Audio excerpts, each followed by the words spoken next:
Director Harrington, Present. Director Lowry, Present. Director Robinson, and Chair Ryder. Writer's here. You have a quorum. Do we have any, we have everyone present, don't we? Do we have any directors joining virtually that we can acknowledge? We do not. Okay, all right. The next regular meeting of the Finance Committee is scheduled for Thursday, July 17th at 10 a.m. Are there, Deb, is anyone registered to provide in-person or virtual oral testimony or submitted written testimony to be included in the record? We didn't receive any registrations nor any written testimony. All right. The next on the agenda is the May 8th, 2025 Finance Committee meeting minutes. These were approved at the May 30th board meeting, but are being presented for the committee's review and discussion if necessary. Are there any corrections that need to be made to the minutes? Any corrections? Any corrections? Hearing none, is there a motion to accept item 3A, the May 8th, 2025 Finance Committee meeting minutes? So moved. Second. Motion's been made and properly seconded. Any discussion on the motion? Hearing none, all those in favor signify by saying aye. Aye. Aye. Opposed? The ayes have it. All right, moving along. Items under the Chief Procurement Officer. I'm going to ask our Chief Procurement Officer, the incredible Charles Jones, to take the stage and walk us through what we have in front of us. Good morning, directors. Good morning. Charles Jones, Chief Procurement Officer, CCH. We have before you today 16 contracts and procurement items, 14 contracts and 2 expenditures. Those 14 require responsible letters from Business Enterprise Development, and we have 10 back and 4 in process. Okay, so with that, we'll move on to the executive sponsors. All right. First up is the Cook County Department of Public Health, Marlee Hendricks, CCDPH, Director of Public Health Administration. She is connected remotely. Okay. I'm here. Good morning, all. All right. Hi. What you have before you is a request for a execute contract for RTI. RTI is a survey vendor that works with our epidemiology team to update our health atlas. This contract is a request for 12 months for the amount not to exceed $964,914. Happy to take any questions. Are there any questions? Hearing none, thank you. We're going to move on. We'll deal with that in a second. Moving on to request number 2, Health Plan Services. Here to present the contract for Health Plan Services is Aaron Galiner, the Chief Administrative Officer for Health Plan Services. Aaron, take it away. Morning, directors. The item before you is a contract with CVS Health for a total of $641.8 million.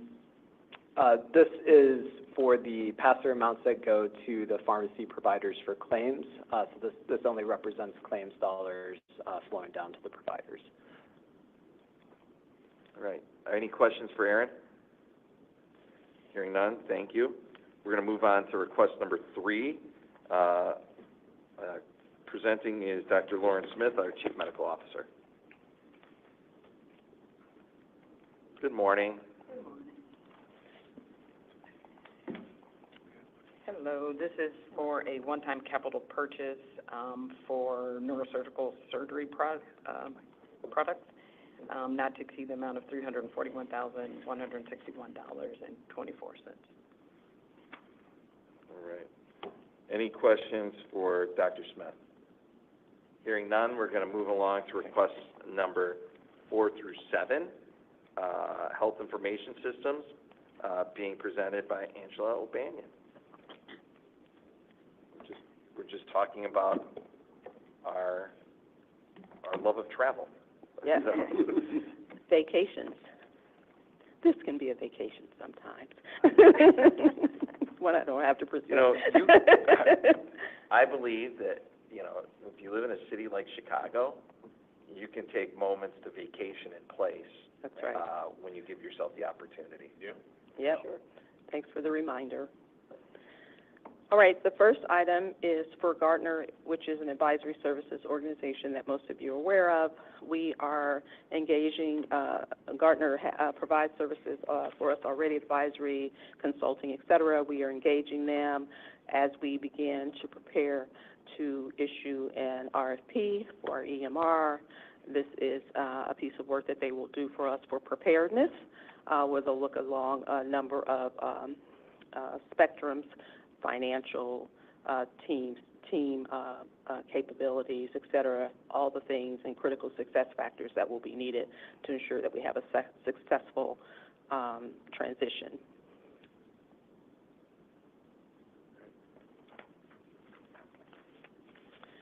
The next item is for pagers that we still use.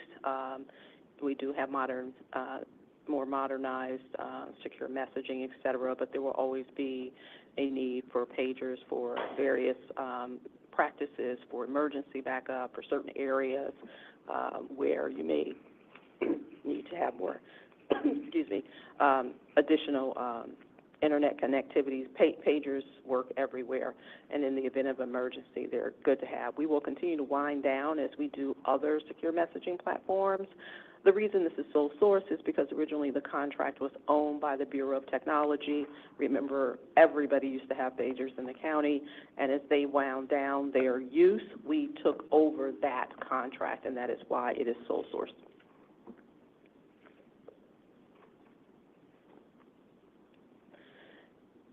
As you know, we are a Microsoft enterprise organization, Outlook, Teams, all of those services.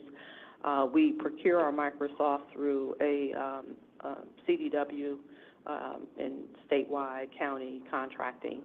Every 3 years, Microsoft requires a renegotiation of prices, and that is why this is called an execute contract as opposed to extend and increase an existing one.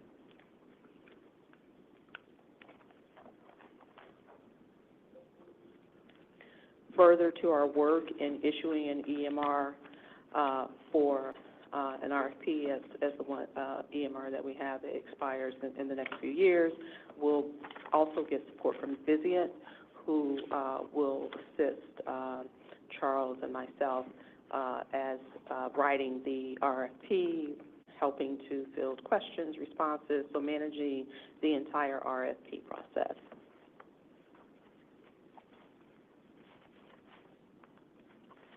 So this contract is through June of 2027? That's when the work will be completed, or?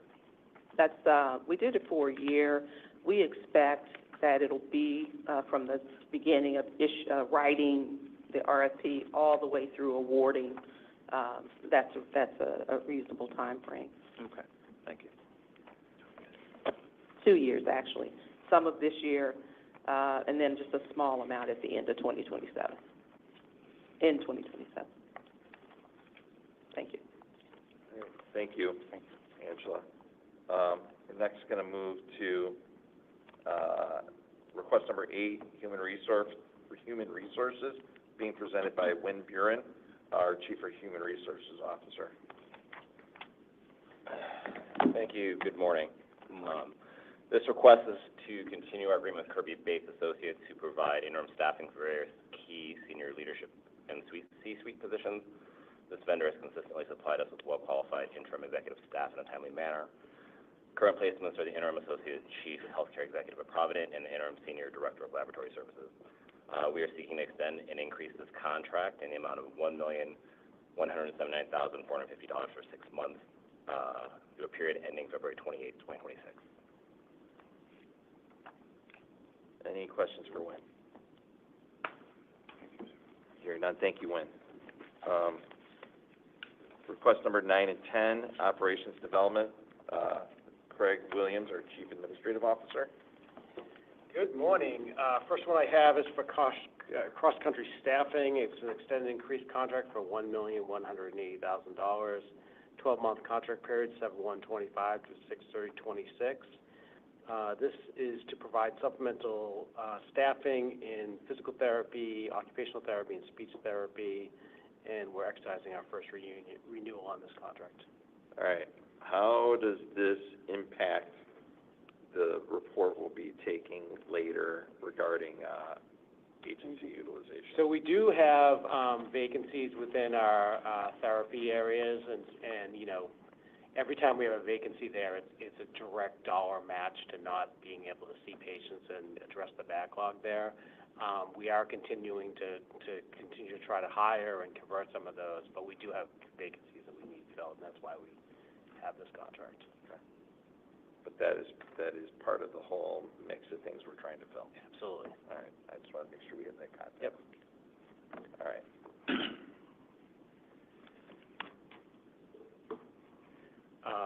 Everon Solutions, which also known as ADT Commercial, it's an extended increased contract for $404,179.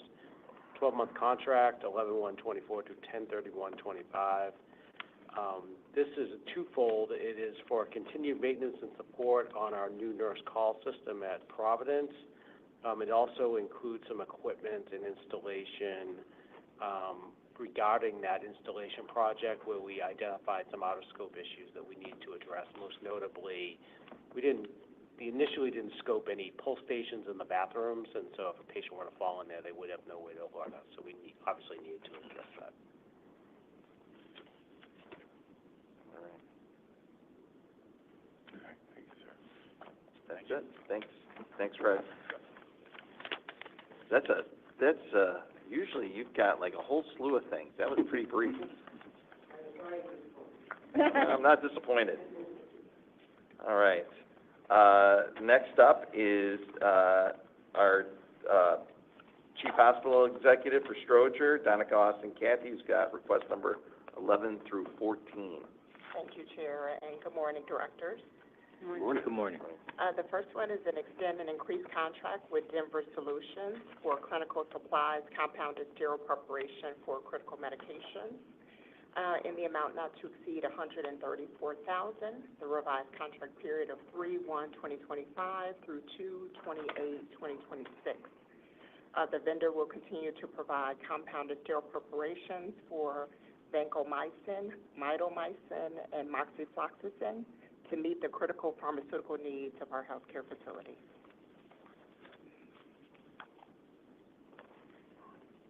The next one is an extend and increase contract with Verity for 340B pharmacy contract management services in the amount not to exceed $50,000. The revised contract period of 9/1/2024 through 8/31/2025. The vendor will provide 340B contract management services.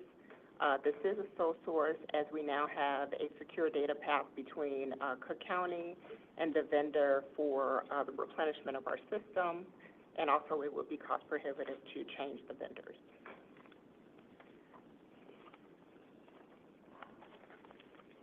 And next we have an execute contract with the Illinois Department of Public Health for our newborn metabolic screenings in the amount not to exceed $675,000. The contract period of 6/1/2025 through 5/31/2028. The newborn metabolic screenings tests checks are rare, but serious conditions do form in babies, and so this is a requirement that certain tests be performed on our newborns, even if they appear to be healthy. IDPH is our only testing option. And again, it is a mandate by the state of Illinois. I do want to add the volume. There was a question from Director Harrington. In 2024, we had 1,226 live births, and so those births did get the metabolic screening testing. And in 2025, from January through May, we have had 500. Do we know how many people tested positive or had some results? I mean, since we have the aggregate number, do we get a copy of the results of that back? Yes, the department does get that information. If you want a breakdown, I can Yeah, provide it'd be that. interesting to just look in terms of the percentage, how much we spend and Okay. what we actually find. Okay. We can provide. You know, let me share, first of all, thank you.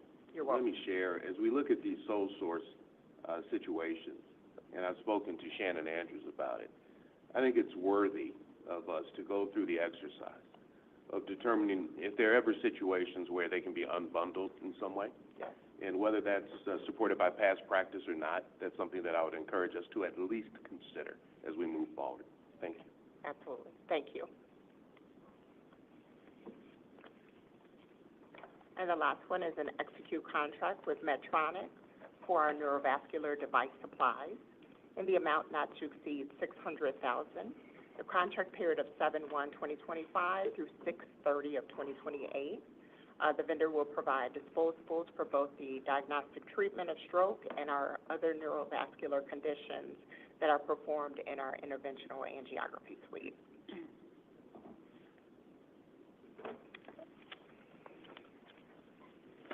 Thank you.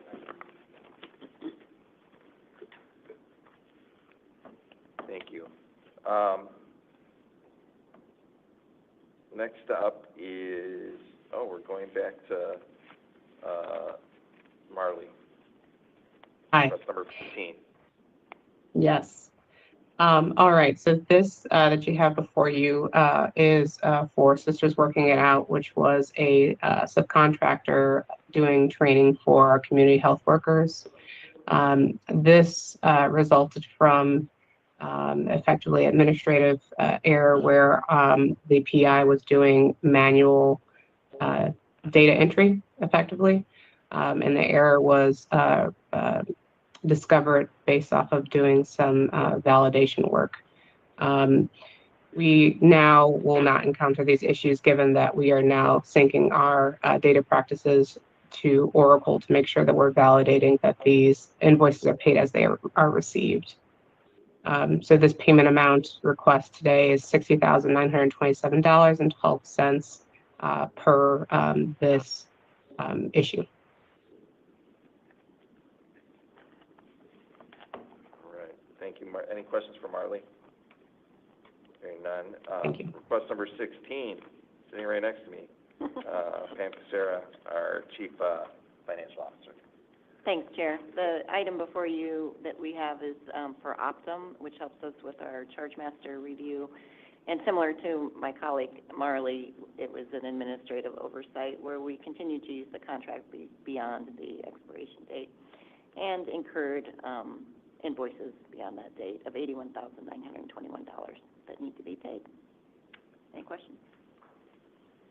Any questions for Pam? Hearing none.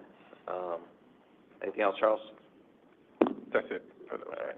Is there a motion to approve item 4A, contracts and procurement items containing request number 1 through 16, subject to completion of review by contract compliance?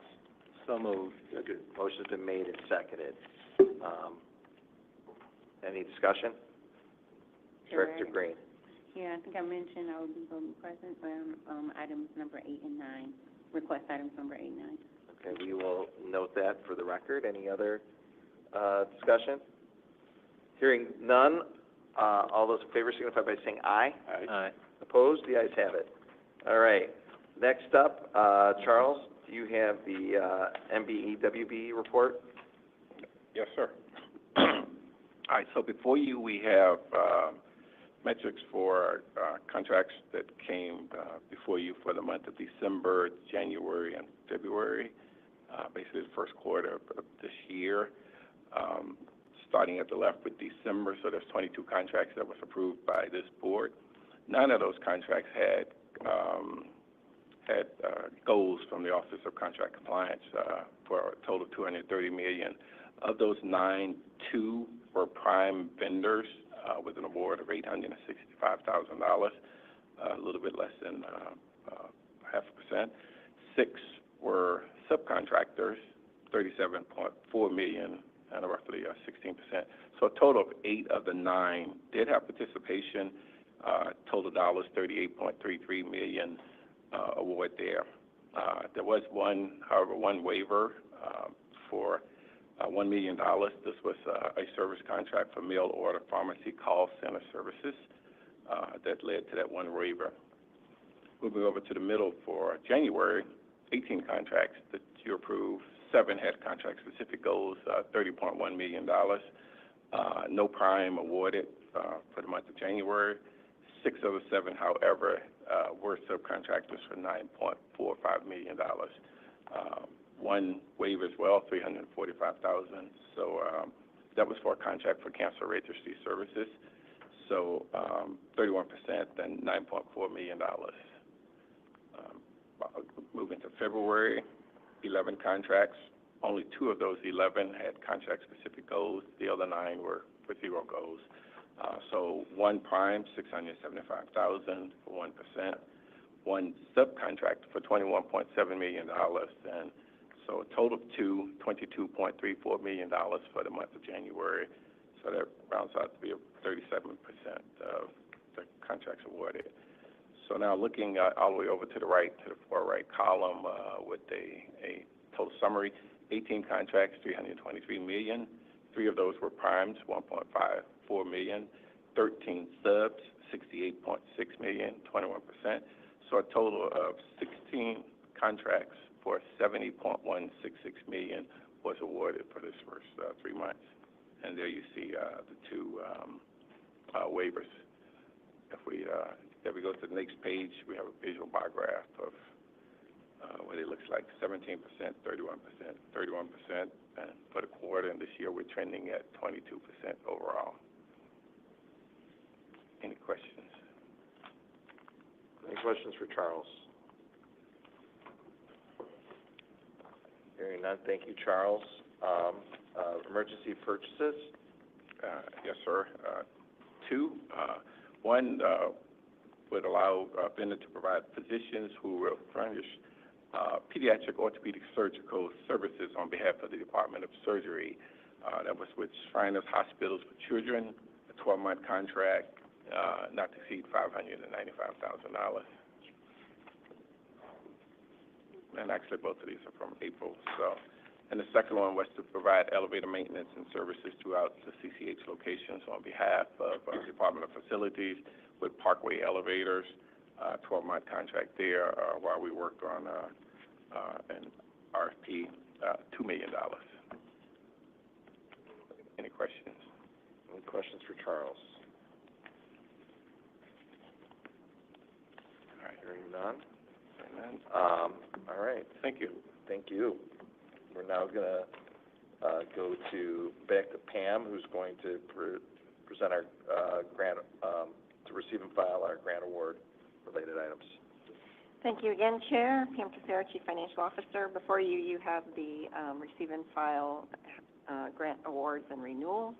Summarized at the top there, new awards totaling $395,000, an increase of $650,000, and an increase in extend of $36,000. One thing to call out, and you might have remembered this from last month too, is given as everyone's aware of the things going on at the federal level, we've had some decreases in awards. We're starting to see decreases in awards as well as stop work orders, and there is one stop work order for your information this month. Any questions? Any questions for Pam? Hearing none, is there a motion to receive and file item 5A, the grant award related items? So moved. Second. Motion's been made and seconded. Any discussion on the motion? Hearing none, all those in favor signify by saying aye. Aye. Opposed? You guys have it. All right. April financials. Yes, sir.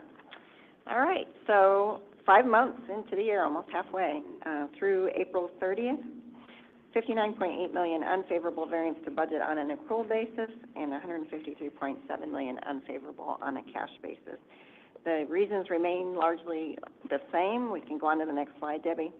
You can see that the total revenue is unfavorable on the hospital and clinic side, which is shown as NPSR, net patient service revenue, due to lower than budgeted volumes and increase in charity care. And the capitation on the county care side remains favorable due to their higher membership. And then looking down in the expenditures, you can see our expenses are over budget or worse than budget, 114 million, and that is largely due to the large county claim unfavorable variance line. Next slide, Debbie. So again, volumes are a little bit softer than what we budgeted and prior year. Looking at Stroger, you can see just slightly behind budget on the inpatient side, actually inpatient and outpatient side. Surgeries were a little disappointing. They're pretty consistent with prior years, but just about 10% almost under what we budgeted, hoping that we were going to be growing volumes quicker this year. And then same at Provident, the inpatient side, we had actually budgeted for 2 new nursing units, or 2 observation units that had not opened as of, I think the one observation unit we're not going to open at all, and the crisis stabilization unit just opened in April. So that's lagging there, and also behind on surgery. They do a lot of ophthalmology, which is behind, and also GI procedures. Looking at the ACHN activity, primary care visits are lagging behind because we budgeted for the new arrivals clinic to be open all year. And of course, that has slowed down and stopped, and we have closed that clinic. And then again, the county care membership exceeds budget almost 5%. Next slide. The operating trends over time just shows again that if we were to annualize just where we are this year, we would be below the last couple of years. Next slide, Debbie. Payer mix. So again, here we continue to watch the payer mix as the Medicaid people continue to fall off the rolls due to the redetermination process, and so the uncompensated care is beginning to climb. Next slide. Which brings revenue cycle performance as even more important to get in every dollar we can collect. They still are working through, almost over a year later, the Change Healthcare cyber attack and getting those monies in the door. So their KPIs are still in the yellow, but continue to improve. Next slide. And claims as well, they're in the green, continue to trend down, but still working through some of the issues they're having with the payers who originally denied claims, but then were going back and appealing and winning because they were not supposed to deny them as a result of that Change Healthcare cyber attack. Charity and public program expenditures. Here we're just annualizing where we are year to date, which again illustrates that if we were to do that on the current trends, we would be exceeding both our budget in the last several years. Savings initiatives. Here's a bright spot. 5/12 of the way through the year, we'd hope to be at 42%. We're not quite there at 37, but just everything's in the green and on track. County Care has one contract that won't even kick off until July, and this is through the end of April. So we do think we'll reach our goal as far as savings initiatives. Next slide. And then County Care running at a loss year to date of almost 24 million, budgeted basically to break even. Their claim costs are running high than anticipated due to the higher than budgeted membership. And again, that graph at the bottom illustrates the blue bars are what we budgeted the membership to be, and the red bars are what the actual membership has been. Any questions? I have one. Relative to the census information for Providence, do we believe those numbers are being impacted by the provision of services at the Bronzeville Health Center? Dr. Turner, you want to come up? We don't. I think those services moved from Sengstack just down the road to Providence. To Bronzeville. They weren't, new services that we're offering there that would, add to people not having to come to the hospital. But Dr. Turner, what do you want to add? Good morning, Dr. Arnold Turner, Chief Hospital Executive of Providence Hospital. No, they're not being impacted by the move to Bronzeville. That was primarily family medicine clinic moving there, and they still refer patients from Bronzeville to the emergency room for evaluation and admission. So this decrease in census is not due to that move at all. Dr. Turner, what do we ascribe the decrease to? Well, one factor is that in December, it's decided because of decrease in staff in the GI department, that service would no longer be provided to cover hospital patients. And so that made it necessary for us to transfer any patient that presented to the ED that had a GI problem be transferred to Stroger. But starting June 23rd, we do have a new GI physician starting at Providence to provide those services. So I anticipate in July that we will see an increase in our average daily census because that service line will be restored. Thank you. Yeah, I have a question. This goes back to the slide on key volume and revenue indicators around primary care visits, which were down 9.2%. And you mentioned the immigrants clinic being closed. Correct.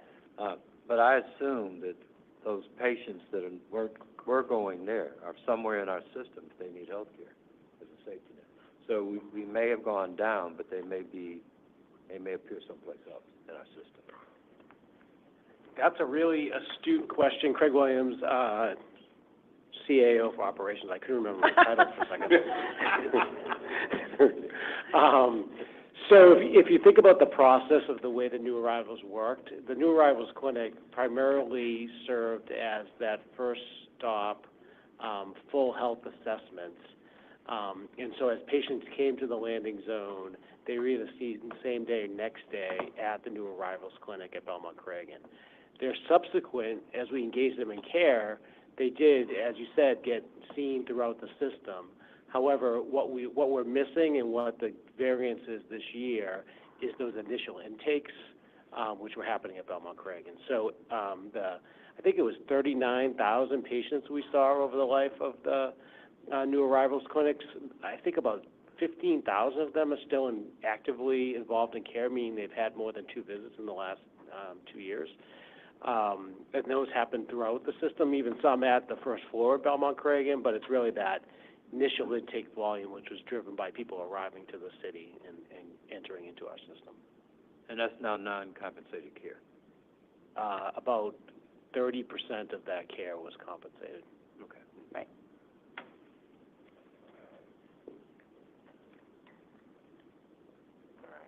So I have a question. So are we saying, because we're completely in the red here with the exception of one bright spot, are we saying this is all because of the new arrivals?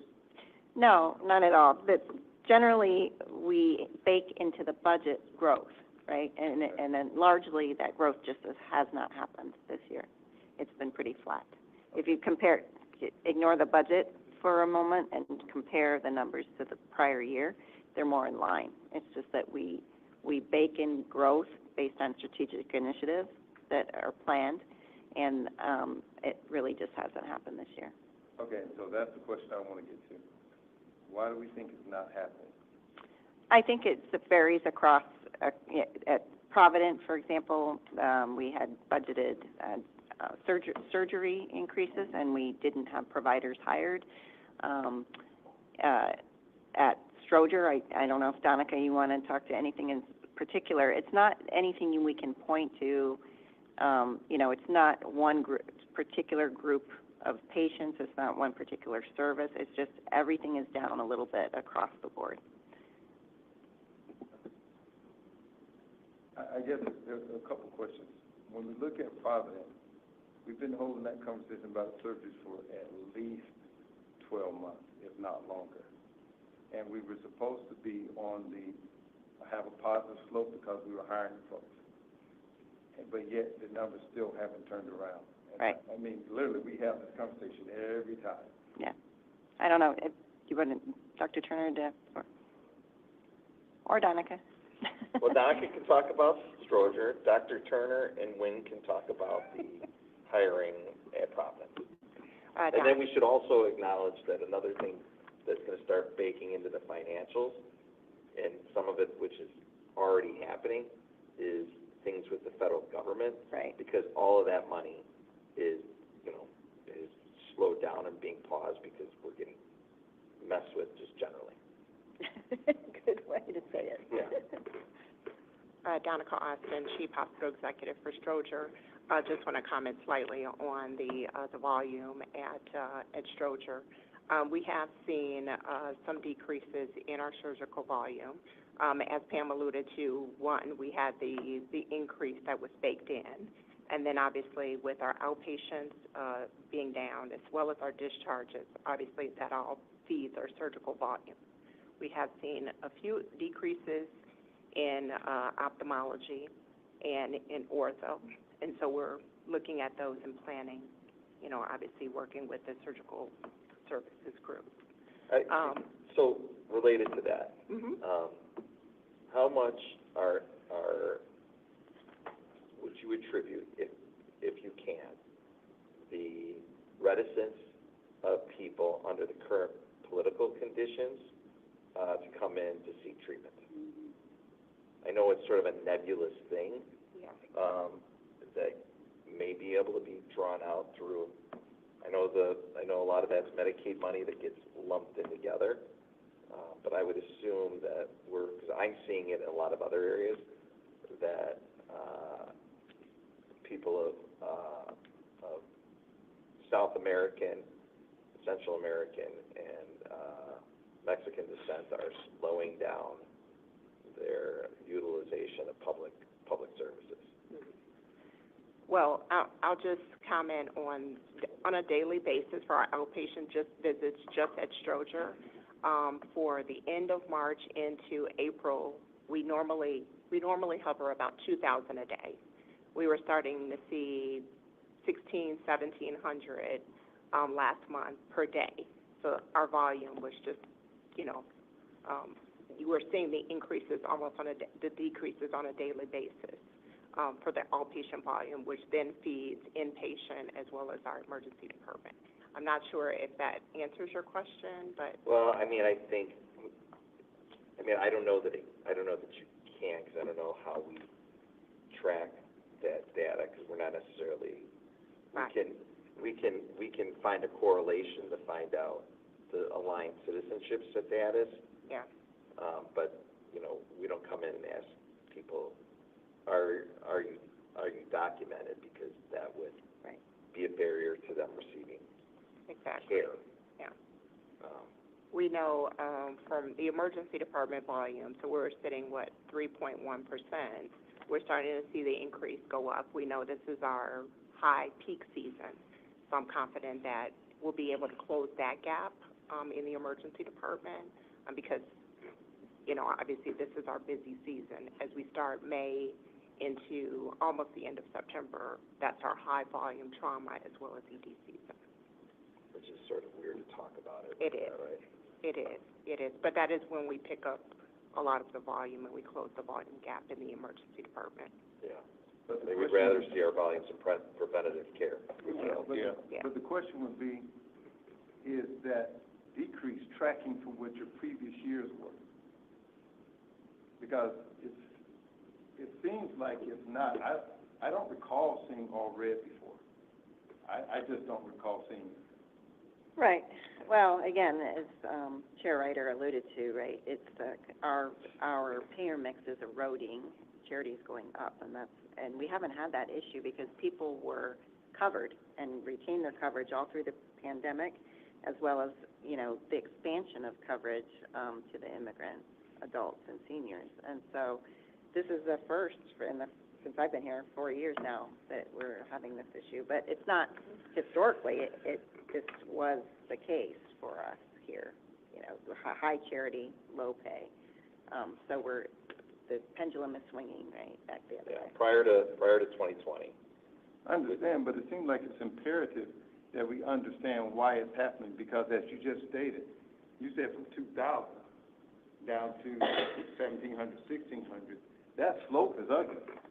And we don't know when it's going to stop. We don't know if it's leveled out. Right. So we need to understand what the problem is. If we don't do those demographics to understand, then we'll find ourselves holding this conversation again, saying, I don't know, and that's not a good answer for operating a business. I think the situation is that people have a sense of what's happening, but you can't bear it out in the data just yet, because it's the beginning of a trend that's likely driven by federal policy.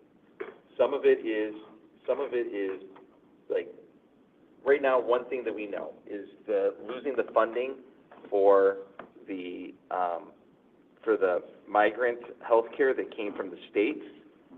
We know what we got last year, and we know what we're not getting this year. Right. What you can't track is the chilling effect of public policy decisions made in the White House on targeting specifically migrants and immigrants and making them go further underground. Because I am literally in my normal job seeing that as we're still trying to run citizenship clinics and, help Venezuelan migrants who we, a year ago, were getting work authorizations for. So everything is being reversed quickly. And I think the other thing is that it's not just hitting that population, it's hitting other undocumented immigrants that were outside of that migrant surge. I don't argue the point, because I think your assumption may be correct. But if we look at what happened before, because this is not the first time we've seen a policy impact folks. So if we can look at that previous time and track it and understand those people that were impacted then, this was about maybe a year or two ago, and look at this time, then that would give us a legitimate reason to say, this is why this is happening. But right now, we're saying, I don't know, I think, and those are not good answers. When we actually, if we dive into it, the data, we could find some reasonable assumptions based upon what we've seen before. Then we might need a whole another conversation about, which we've spoken of in previous meetings, about how can we get the service to them and still be able to charge for it. But we've got to first understand why the problem is occurring. So, Yeah, I can't so I think, and then I'll go, Bill had his hand up, and then we'll go to you, Joe. Everything you just said we should be doing is what's happening. The thing is that we don't have enough data yet to be able to say it in a meeting and say, this is what the trend is showing, because we only have 3 to 4 months worth of data. I'm just going to say what it is. Donald Trump was elected in November. He took office on January 20th. The anxiety was high, but the policies have been unfolding over the course of the last 4 months. And you can't you can have suspicions and start building your model, but you can't and it's been this smokes anything that happened during his first term. And we do know what the experience is with all these programs being rolled back. It's exactly what Pam was starting to say, is that our payer mix is going to change. And one additional issue that we're going to have is the DSH payments, which you circle back to, which is what we relied on before when we had high charity care. So you have high charity care because many people aren't covered by Medicaid. So then you go to the disproportionate. That comes back. That's a year or two lag on getting that funding back, because that's a gap filler. So the concern that we have to be aware of as we're building out this data is that once we get into the fact that, okay, we're going to be back into it, fully reliant on DSH, well, then they're going to cut DSH. That we're not going to get the DSH payments. So we're going to be fully into charity uncompensated care in a way that we're going to have to adjust or grab on and hope that we can see a policy change in 2 to 4 years. And I would say that this is the policy these types of policies are what we're going to have to navigate for 4 years, because I don't think a midterm policy shift will be responsive to the situation we're in, because you're going to need a fully baked shift or something cataclysmic. This government at the national level with this Congress is too entrenched on their regressive immigrant and health care policy, and I believe that the Trump administration would take a chainsaw to Medicaid just for the hell of it, but for what the reliance on Medicaid is in Tennessee, Alabama, and Arkansas. So, I mean, I think you're right to identify all this stuff. That's happening because we've talked about it. It's just we're at the beginning stages, and I think we were anticipating it, but I don't know. You know, the funny thing about the policy document that the president said he didn't campaign on, which was Project 2025.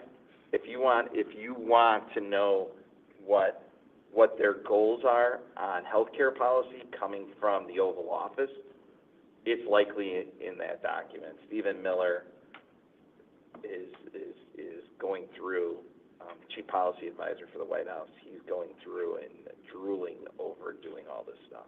So I apologize, Bill. No, Chair, I am hearing you say, and for the record, I agree. We have individuals who are choosing to be invisible because they don't want the government tracking them. And I don't think this is just a CCH trend. I think this is likely a national trend. So as we go forward, I would encourage us to not just look at what's happening within our system, but also track that on a national level, because that is the concern that many have. Our biggest issue is that we're the largest public health system in the country, and the largest safety. I thought we were number 2. Or we're number I think we're actually 3. 3. We're in the top 3. We're one of the largest. Yeah, Yeah, one of the largest. We're the largest in the state for sure. But largest in the Midwest. But we can track percentages. I said it. It must be true. So that's all I have. Yeah, and Joe, I'll get to you in 1 second. I know people have heard me allude to pre-2020, things that we did in this committee. Welcome to that. But the difference between, and I can say this with a lot of confidence, the team that we're working with now is much better suited to deal with the waves ahead than we were from my time, 2017 to 20. My first 2 years of dealing with this, I did not have the confidence that I have now. Joe? Yeah, my concern is somewhat different. When I look at the trends downward, the things that really disturb me are 2. One, surgeries, and I'm assuming that everybody was scheduled for surgery needed surgery, so they weren't scheduled because they didn't need surgery. So those are surgeries that didn't occur. And there's a drop in primary care visits, which might prevent surgery if people were seeing their primary care physician. So while we're discussing this, what we're not talking about is the human toll that this is having moving forward. These are people, these are individuals that needed surgery that didn't get surgery, individuals that should have gone to see their primary care physician but did not see their primary care physician. So that's the bigger concern, the human toll, because you can't, in terms of dollars, really put a cost on the human toll of what this means in terms of possibly and potentially premature death for a lot of people. So that takes us to that's a different problem or a different issue. Because it's a problem. And that I believe we talked about as being driven by challenges we're having with scaling up the surgical department. So if we could have Wynn and Dr. Turner, let's talk about our progress on. Maya. Yeah, Maya. I'll wait till after. Okay, or not. A couple of things I want to draw recognition to. The decline, that we have the opportunity to, in addition to looking at what's happening nationally, look at opportunities internal. This decline, if you look back to the meeting, started in October, with a vast decline in December. And it got further January, as you all are noting. The initial, and I know we have things we want to, but if you look at the numbers, the decline, and I've been asking about, started in October. and then we had a drastic drop in December. And look at those reports. That presents an opportunity to look at maybe what we can do to make the human connections. And that's what we've been really saying, like, look at all the things we can do to make the human connection for the wellness of the patients we serve, which could be reflected here, yes. You know, I think they're tied together, and I know we're looking at, as you said, scenario planning, right? I think Chair Ryder kind of commented on where this information might be found and consider some scenario planning. And it is in there. It's 925 pages for those who care to read it, or bring in a PDF where you just kind of target the sections that you want to see in that document and engage in scenario planning. We may have the opportunity. So I'm, you know, excited to look for the opportunities we have here internally where we can do something about it. Agreed. And I think there's, again, with a lot of what we do here, too, as the Finance Committee, we're reacting to how everything shows up in the financials, but some of this is in some of the other practitioner committees that, you know, that we quality and managed care and all that. So we should note that we should, some of these questions we should raise in those venues as well. All right, guys. With respect to the shortages in the surgery at Providence, we saw a sharp decline in December, and that was because most of the surgery at Providence is ambulatory surgery, and that was during the time when we had that IV fluid shortage. And we had to, those cases were those that could be safely delayed, they were delayed. Also, there were some staffing issues at Stroger that required surgeons to be redirected from Providence to Stroger. Again, the hiring, I believe we do have some new surgeons coming on staff probably toward the end of the summer. That will help address that, and we should see an increase in volume in surgery at Providence. Also, one of the things that the CCH health system is doing is taking a system approach to surgery as far as shifting cases that are truly ambulatory, that are being done currently at Stroger, to Providence, and that should be in effect sometime, again, in the next 2 to 3 months also. So I think toward maybe the last quarter of the year, we should see an increase in surgical volume at Providence because of those initiatives. Wynn, do you have anything to chase on that? No, I think Dr. Turner covered it well. Yep. I do thank you, because I know that issue came up. I thank you for seeing it, and I thank you for looking at what we can do in the system, because we have a system with a lot of people that are wanting to deliver these services for the people we're honored to serve, and seeing the opportunity where we can have an impact regardless. There are overarching national things that are going on, but every opportunity we have to positively impact someone's life in the midst of everything, I think also sends a message to our patients that no matter what, we are here. So thank you for seeing our opportunity to make a difference, and thank you for looking at the strategic opportunity to move to a system-wide surgery. That way, no matter what happens with what shortage at any site, you know, the patient still gets served, and the system has the opportunity to operate and break down silos. Thank you. Thank you. All right. Any other questions on this report? Because we're about to jump back into talking about staffing here in a second. All right, thank you, Pam. We're going to now go to our informational reports. The first is the report of funding changes to Cook County Department of Public Health grant-related contracts, which we're deferring to July. Is that what okay, so we're deferring that to July. So now we're on, Wynn should have stayed there, sorry. Wynn and Craig's monthly report on agency reduction.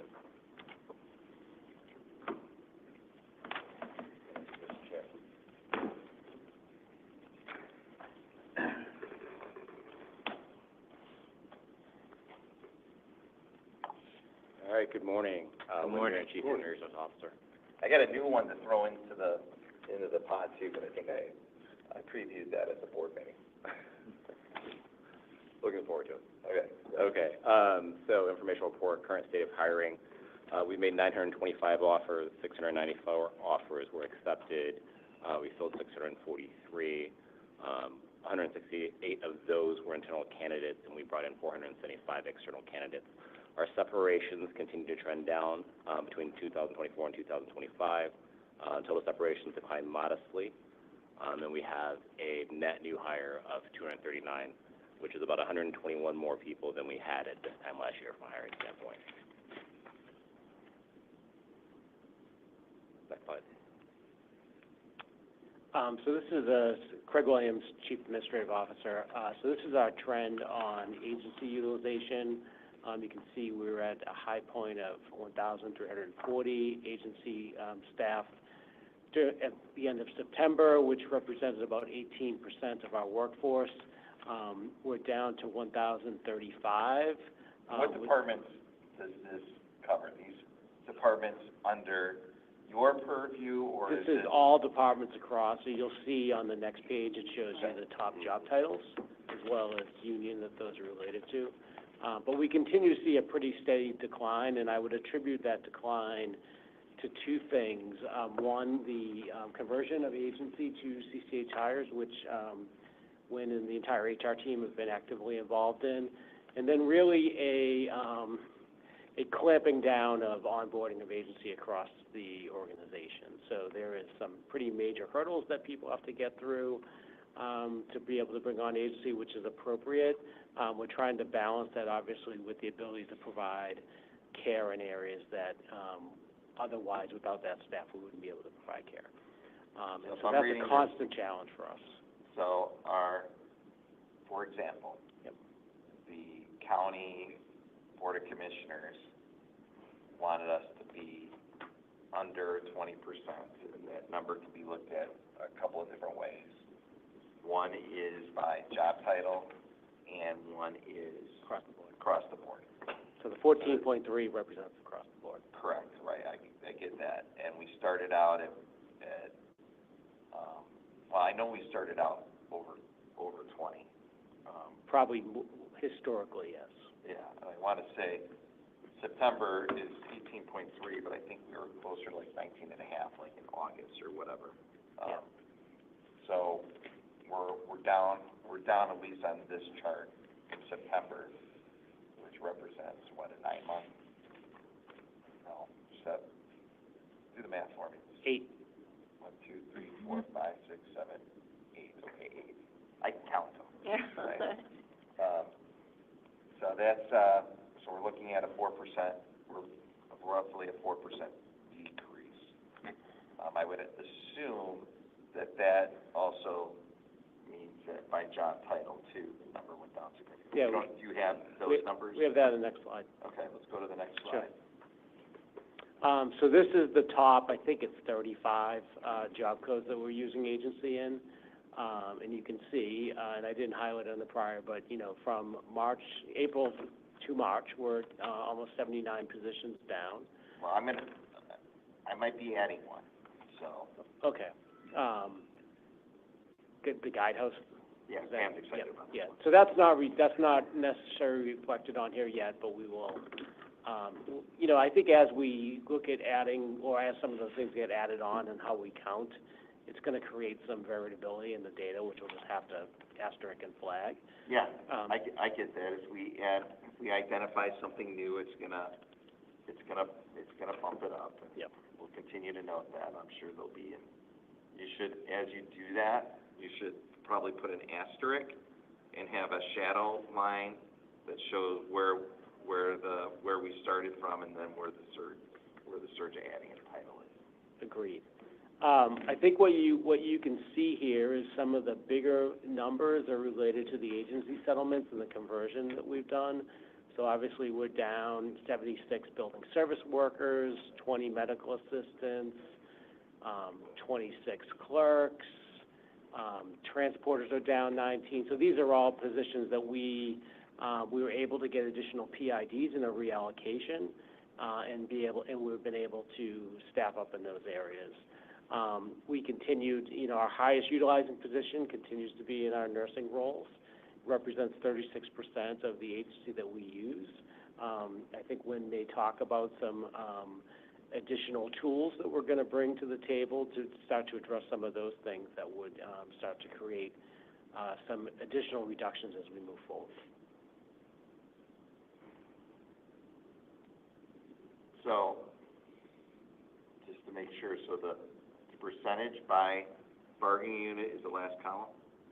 The percent of the total, so in other words, 373 nurses divided by the total agency of 1034 is 36% of got it. Yep.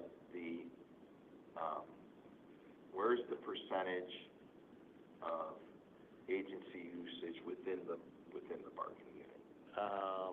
That doesn't. We don't show that, but we certainly could, if that is something you would like to see. I'd love to see it. Could my colleague to the right make a note of that? Yeah. That is being noted. Hey, every month we make this report. It's going to be like it's going to be its own meeting moving forward. Yeah.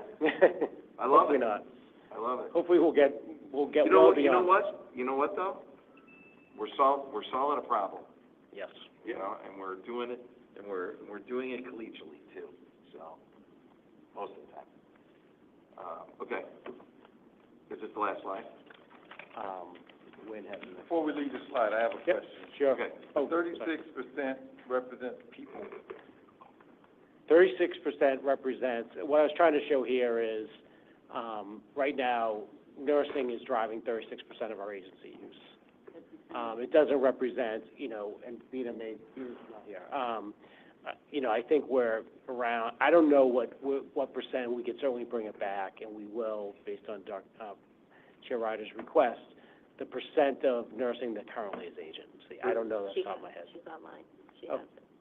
Good morning, all. I'm Dina Peters. I'm online. Currently, we are using 37% of the our workforce is RN, agency RNs, and that correlates directly to our vacancy.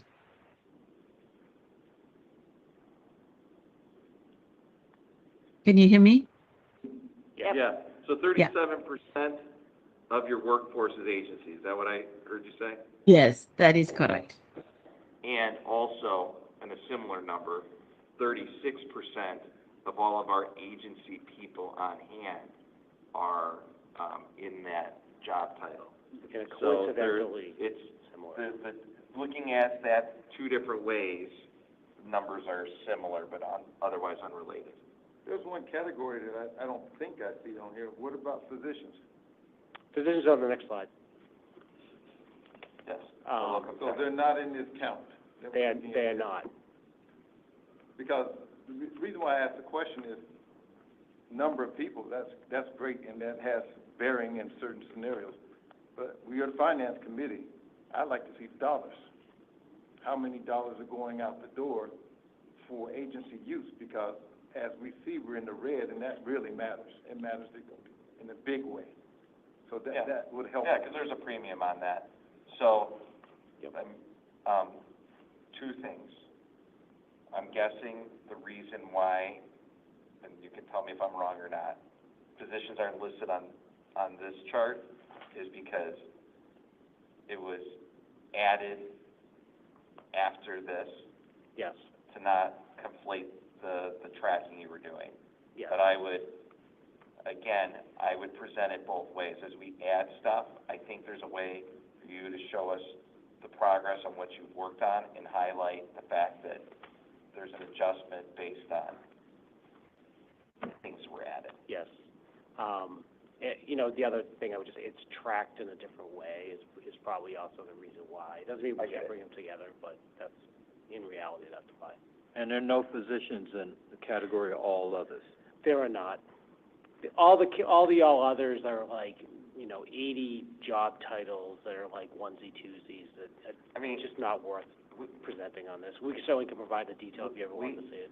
We can, let's go to physicians, and then we can, because I also don't, as long as we're tracking it, it can be tracked in two different charts as long as we understand that. Yeah. And we know what the total dollar amount is, like Sam requested. But I do want to have the guidehouse folks, because that's another administrative function, added in with all the other administrative and clinical things that are other than doctors. Yeah, I mean, the guidehouse thing would be a change in the definition of how we define something as an outsourced contract versus agency. So as soon as that happens, that would just get added to the prior report. Or can we add that to can we track that separately? Because there's two different, part of this came from the settlement agreements, obviously, and then part of this is something we're still looking at with guidance. Yeah. Yeah, We don't but I wanna think that there's a conflate job title that exists. So we just awarded a contract, and I think that, you know, there's gonna be a reflection on, there's a job title that exists, it's outsourced. You know, I know the position's gotta get created, but there's, you know, as we've looked at agency, we're also looking at the fact that we've relied on agency to the point where we have to create job titles. So it's still in the same pot as everything else.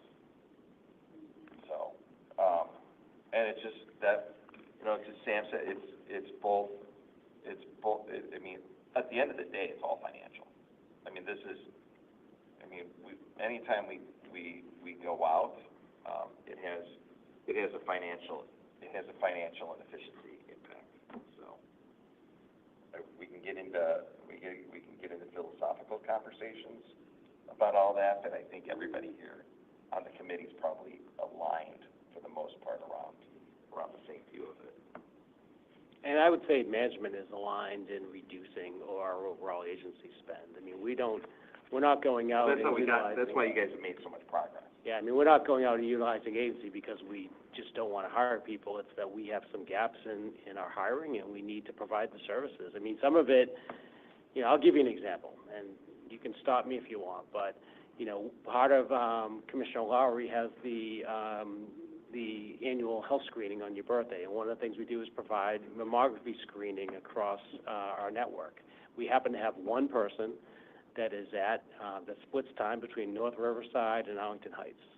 That position's vacant, and because we've slowed down our ability to bring in agency, we have had a hard time getting that agency slot recruited or approved to recruit.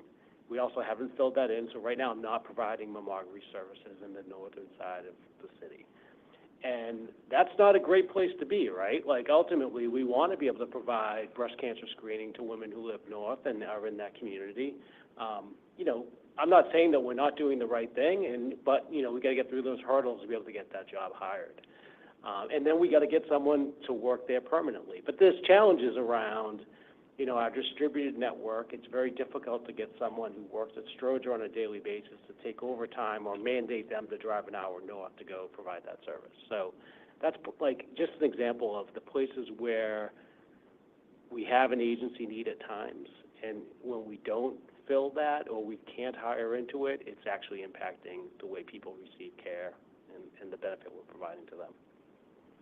Honestly, I think that's extremely important to give that context, even when you present it to the commissioner board, because, as I've stated before, there are real reasons to use agencies. And I'm not arguing against that at all. But I think if we can put those numbers and show why, you may get a more friendlier tone from others pertaining to why we have the agency use. But when there are not reasons like that, then get rid of them. But being able to demonstrate that in a chart, showing the usage and why, would be helpful. Yep. And yes, I do agree with you. Not having mammograms on the north side, just like if you were not doing on the south side or west side, it's a travesty. Right. Because there are lives at stake. The human factor. Yeah, I know I don't speak about the human factor too often, but I totally agree with you. And it would be helpful. It would be very helpful with the context in there, and to see if there are other ways to reduce the numbers. So, thank you. That was actually important for me. I appreciate it. Yeah, and you know, we ended up here based on some of this was a historic practice that on some of this, a lot of it was expansion of services during COVID that never got restructured. But I will say to, you know, a lot of credit to our whole team, but specifically, Eric and Craig and Pam for, tackling this head-on. Over a year ago, they started planning the elements of this, and we started reducing it. I mean, when did the reduction actually start?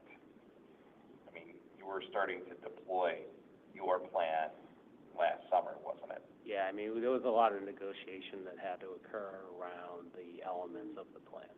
Yeah, I think a lot of it was around this time, right, when we were developing this year's budget, because we had to plan, right, around the budget, so that's when I think it did start. Yeah, but you got tasked with researching it, I think, while Eric was still in Thrum and over the last winter. So. Yep, the face of agency at Cook County Health. Yeah. Even though you didn't drive it all. So, you know, and these, well, let's, one of the things that I want to throw in, might as well do it now, is, yeah, I want to track the guidehouse contract. I also want to know, you know, we approved that contract last month. You know, I know that we want to start hiring into those positions, and I want to, you know, one of the questions I asked them that I gave folks some time to get back to me because the answer didn't come at the last meeting is, what is our initial goal with hiring into those positions internally?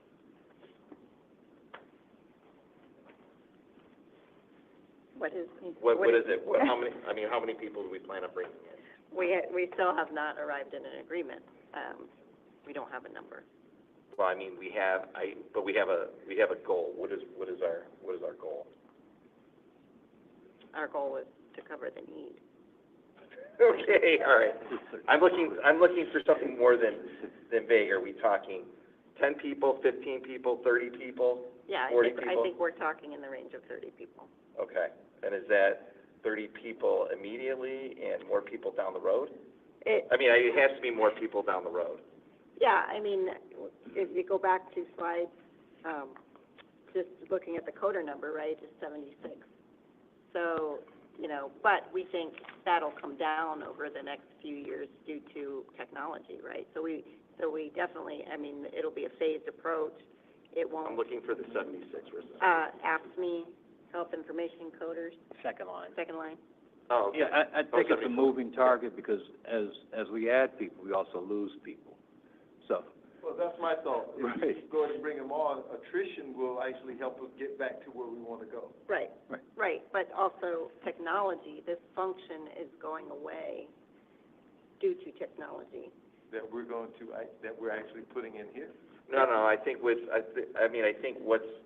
it's two things. It's as technology improves and people are utilizing technology, we're going to, I think right now the Guidehouse contract provides for, 200 some But positions?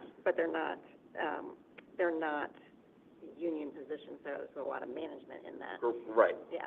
But Only a third of the contract is related to this sort of thing. So if you look at that number, at some point as we transition into it, the expectations is the technology is going to continue to improve, so we may not hit that full number as the need changes. And I think this falls in the category of AI is going to work through some of this. Which Okay, but I'm sorry, maybe I missed something here, but are we saying the goal that we're supposed to hire X number according to a contract that we have with an entity? Is that what we're talking about? No, what we're talking about is that we've contracted out for the services and that we have a job title internally that also does that work. So the contract provides for both management services and for Boots on the ground. boots on the ground services. And we are going to hire into the boots on the ground services as a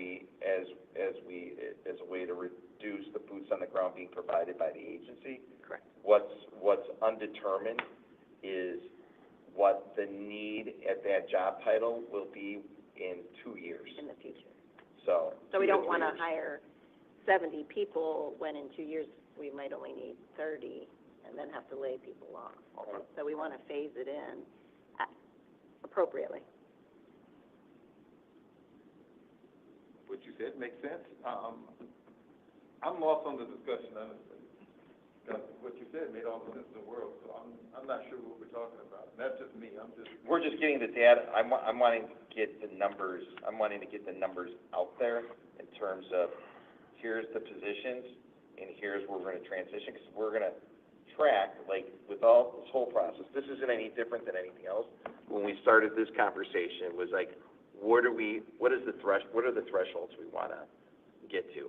Like on nursing, you know, everything started out with percentages, but also with the hard count numbers.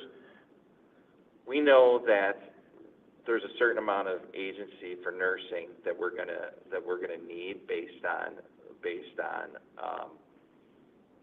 different times of the year that surge in healthcare, right? We were just talking about some of that.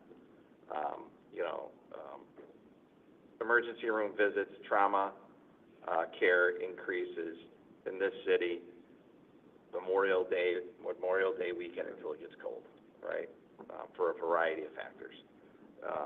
You know, the financial aspect, especially when we're dealing with new technology, it's scaling up as we deploy a new strategy, and then filling those positions, and then looking to see where the workflow goes and whether it levels off or it starts to, you know, as we're scaling up, adjusting the amount of position. And it could be upward too, because new things may happen that we need to account for.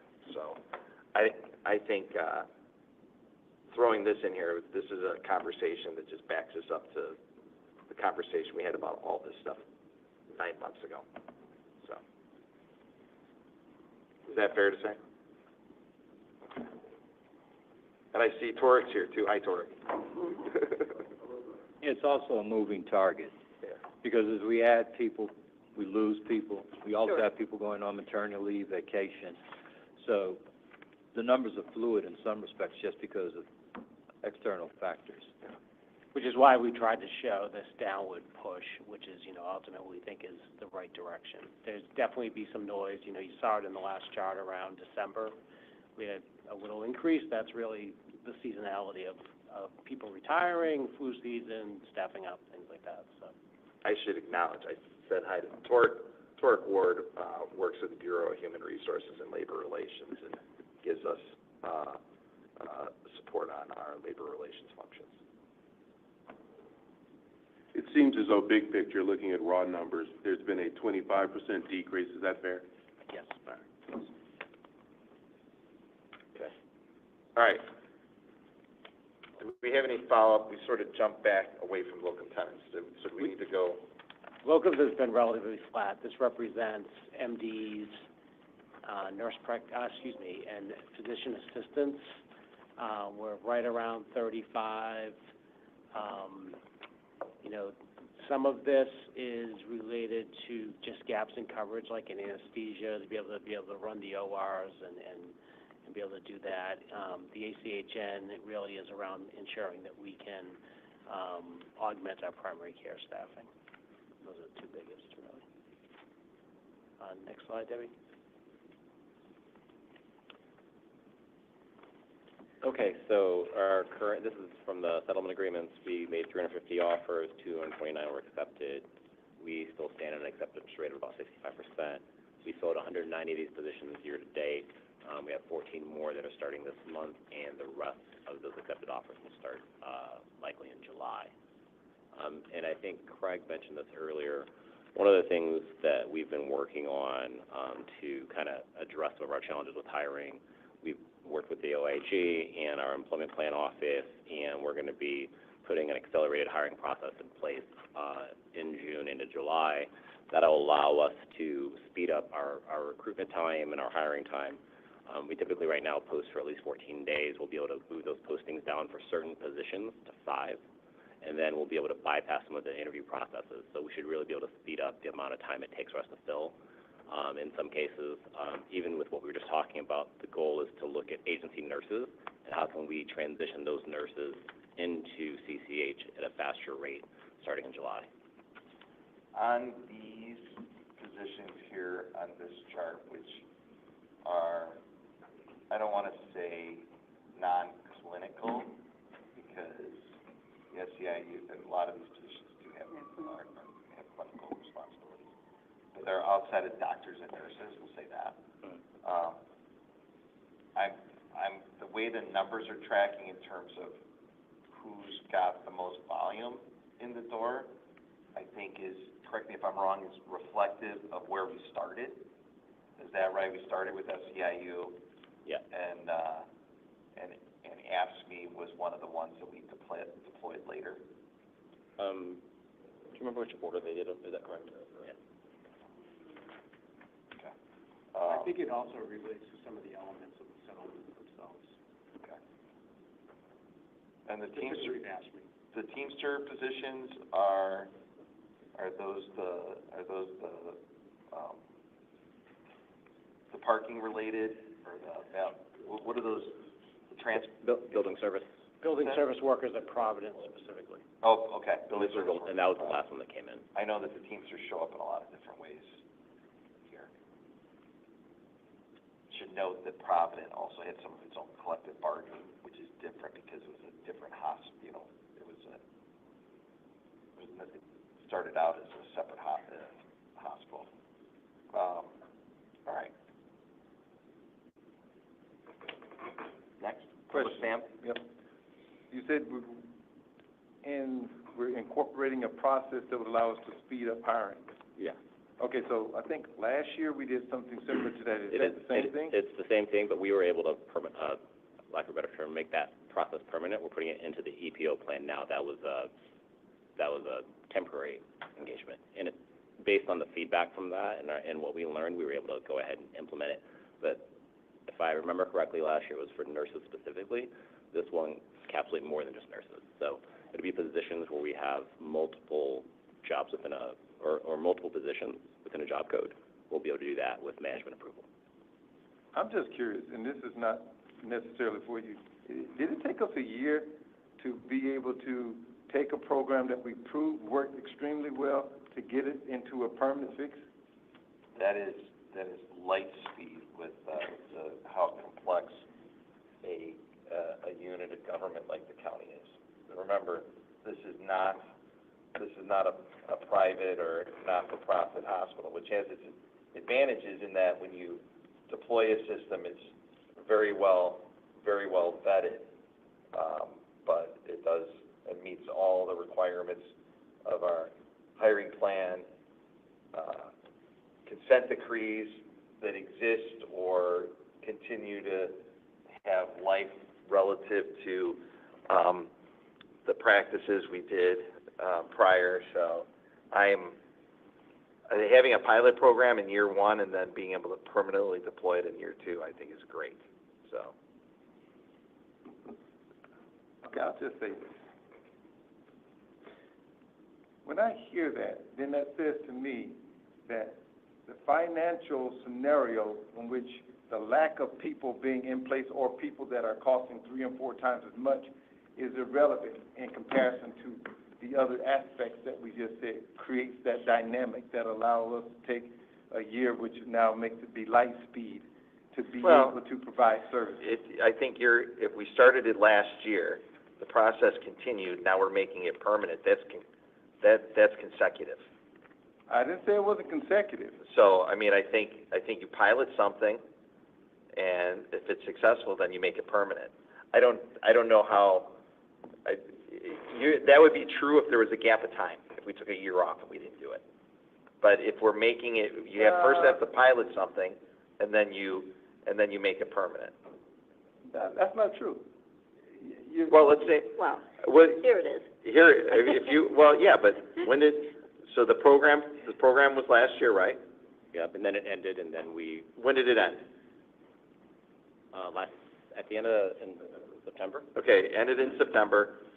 To expand it to other job titles, you have to bring in a whole new group of people, negotiate the expedited hiring with the representatives of the employees, and then deploy it, correct? Okay, I see the pieces you're adding in. Okay. Yeah. Fine. All right. Good job. Good job. Good job. But clearly you had to work hard. Thanks. We have. How many people are in HR? Right now about 50, but the group that works on that, RJ, Carey, the EPO office, they did all the work on that. Okay. Great job to everyone for getting it in there. Great, fantastic. Okay, all right. Next slide, I believe it's the headcount update. Dr. Sprecher? Hi, good morning. So I'm pleased to report that we continue to make progress in transitioning the We're grant gonna have funded to get that staff. volume up a lot, and I don't know if it's, Okay, I'll there's only speak a so little much bit Sam can louder. do. Yeah, there you go. I'm pleased to report that we continue to make steady progress with the transition of grant-funded staff from Hectone to MEDEX and from MEDEX to CCH. As I've reported in this group before, we successfully onboarded 97 folks from Hectone to MEDEX, and over the last several weeks, we've been steadily making progress, kind of running the folks at MEDEX through the various recruiting milestones to enable them to join CCH. To date, we've made offers to 24 folks and 24 have accepted. One person has successfully gone through the orientation. We've been closely collaborating with HR and finance to work through kind of little bottlenecks that have shown up, and that's bearing important fruit. We expect to have be able to make offers to everybody who meets minimum qualifications by the end of June, and then have everybody onboarded shortly afterwards. One of the bottlenecks that we experienced was an orientation bottleneck. There was just limited space, so that the folks were being scheduled for orientation late in July, and I want to thank my HR colleagues for working that problem. We're basically going to allow folks to start before they get oriented, and the reason that's appropriate is when they join MEDEX, they already experience an orientation to CCH, so they're already familiar with the CCH environment. So one last thing we're waiting on is there's a HRSA Part D award. We're expecting to receive notice of that award any day now, and that'll allow us to finish. There's a tranche of folks that are funded by that award that we can't formally kind of bring over to CCH until we've got that award in-house. So that's my update. I have a question on the slide in front of us. It says 41 of the 43 staff who have received a layoff notice have accepted onboarding. Will not occur until April 1st. Has that happened, or? Yeah, that happened. So the vast majority of those folks in wave. It's already happened. Correct. That's it. That's already happened. So, okay, dovetailing off of what Director Harrington said, is there an update of occurrences? I mean, it's June, hot off May, so we wouldn't have June, but hoping this slide can be updated for occurrences that happened from April 1st on. for the next. Agreed. I'm not sure what happened to the updated slide, but we will get to the bottom of it. There Oh, was an okay. updated slide. There is And, update. Okay, thank you so much. Human, it's fine. Yeah.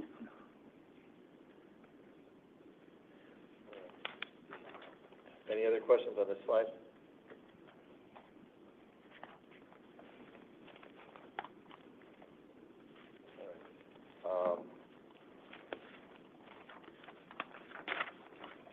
Dr. Spruck, I think this is your last slide, but I think you walked through it already. Okay. Yeah. The other slide is no longer relevant. This is sort of the updated slide, and it shows the two phases of the transition of the grant funded staff.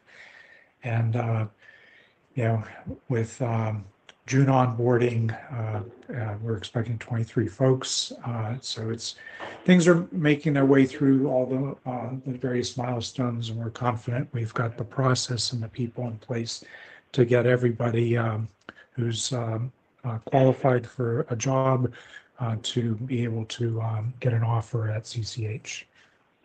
And folks, I might add, folks are excited about the prospect of joining CCH at this point and continuing their career working on the important work that's funded by these grants. So it's been a long journey for them, but they're excited.